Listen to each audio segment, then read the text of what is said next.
వేదిక మీద ఉన్న మహనీయులు, గద్దరన్న ఒక ఎవరెస్ట్ శిఖరం కంటే గొప్పవాడు.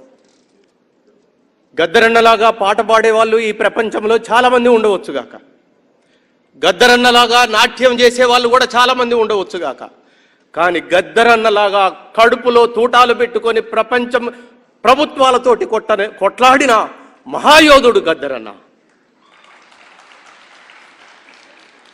గద్దరన్న నేను తెలంగాణ కోసం ఊరు ఊరు బలపం కట్టుకొని మనుగురు నుండి ఆదిలాబాద్ వరకు కొట్లాడుతున్నప్పుడు ప్రభుత్వం కర్ఫ్యూ పెడితే తుపాకుల మీదకెళ్ళి నడిచి వెళ్ళిన వాడు గద్దరన్న.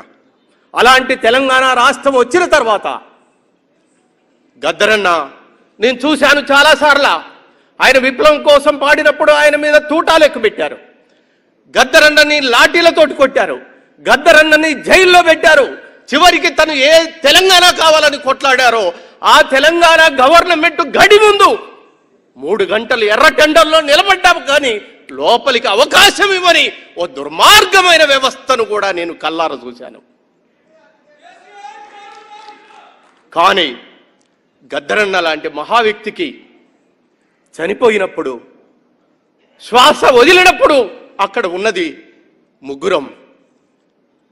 తన సూర్యం, వెన్నెల, నేను, రేవంత్ రెడ్డి గారు.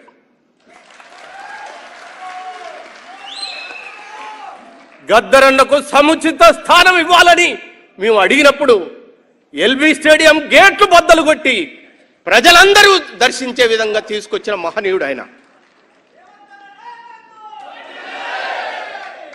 గద్దరన్న ఏ స్వప్నం అయితే కన్నాడో నెత్తుటి మరక పడకుండా, గద్దరన్న ఏ విప్లవాన్ని అయితే కోరుకున్నాడో ఓ డెమోక్రటిక్ పద్ధతిలో ఇక్కడ ప్రమాణ స్వీకారం జరుగుతుంటే అక్కడ గడిగోడలు కూల్చిన విప్లవకారుడు రేవంత్ రెడ్డి గారు.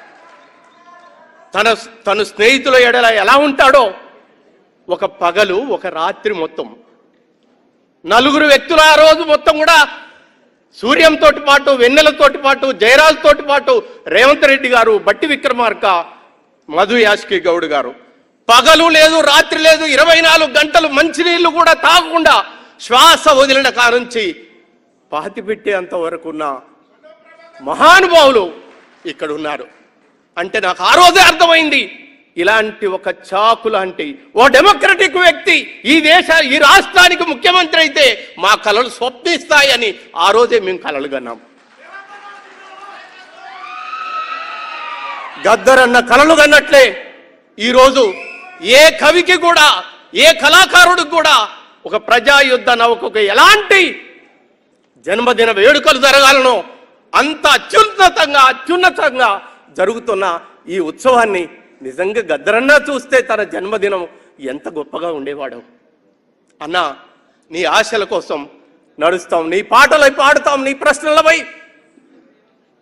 పోరాడుతాం, నీ ఆశయాలకు ముందుకు పోతామని తెలియజేస్తూ ఈ అవకాశం. గద్దరన్న చనిపోయినప్పుడు చూస్తే లాల్ సలాం లాల్ సలాం లాల్ సలాం ఒక పక్క, జై భీమ్ జై భీమ్ జై భీమ్ ఒక పక్క, బుద్ధం శరణం గచ్చామి అని ఒక పక్క, అలాంటి ఒక వేదిక మీద బౌద్ధ పద్ధతిలో ఈరోజు తన జన్మదిన వేడుకలు జరగటం గర్వకారణం. ఈ అవకాశం ఇచ్చిన అందరికీ పేరు పేరున కృతజ్ఞతలు.